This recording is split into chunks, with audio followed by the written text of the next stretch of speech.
Have you ever noticed that exact moment when time slows down and someone leans in for a hug, but your body just stops?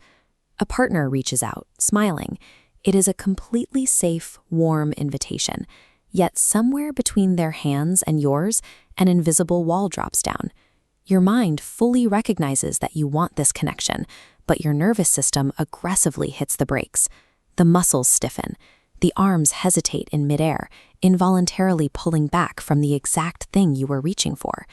Later, sitting by yourself, a heavy guilt sets in. You replay the interaction, wondering why an act of love felt so distinctly wrong, leaving you entirely confused by your own physical rejection. This involuntary response stays active because it once kept you safe. To see how a physical no became so deeply hardwired, we have to look at the environment where it first appeared. Picture a dimly lit, enclosed living room during childhood. The atmosphere is quiet, right up until the emotional temperature of the room suddenly drops. An unseen adult sits entirely too close. A boundary is abruptly crossed. In that immediate fraction of a second, the child's body stiffens, locking up as the nervous system detects an approaching threat. Lacking the physical power to leave the room, the child deploys their only available defense. They press their hands firmly into their lap, sit perfectly still, and paint a small, forced smile on their face. In this environment, speaking up carries massive risk. The child calculates that holding their breath and becoming as small as possible is far safer than vocalizing their discomfort with a no.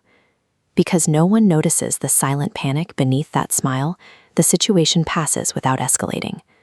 The brain instantly categorizes this specific interaction and stamps it with a biological label: survival achieved.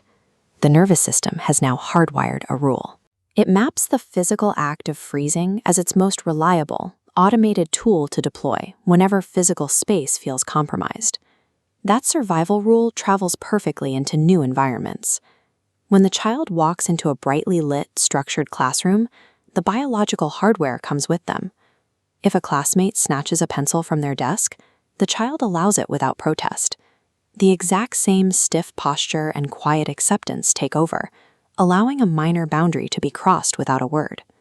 This threat response gauge reacts to two totally different environments, yet remains locked at maximum capacity in both. The developing nervous system cannot differentiate between genuine danger at home and a minor social annoyance. Safe or unsafe, it feels exactly the same. As the timeline advances to adolescence, social dynamics introduce the high-stakes pressure of peer circles and group expectations. The teenager meets a boundary crossing with a quick, reflexive laugh, masking their internal discomfort to maintain the social peace. This outward compliance is a calculated effort.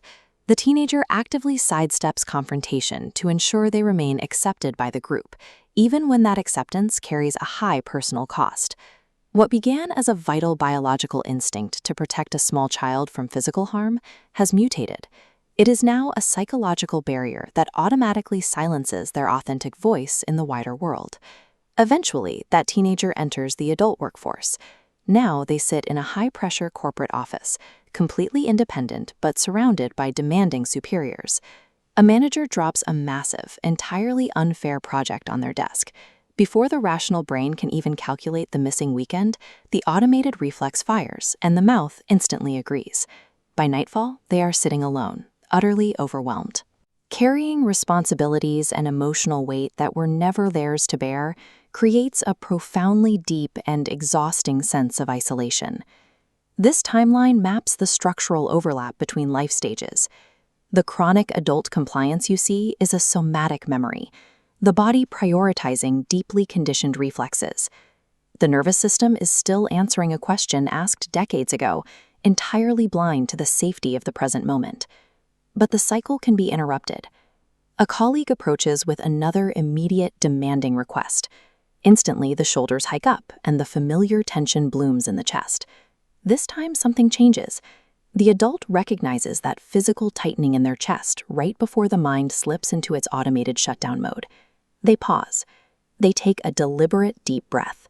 Letting the silence hang in the air for just a second, they ground themselves and calmly reply, "I'll think about it," By noticing that physical sensation before the mind shuts down, you create a split-second gap in the automation.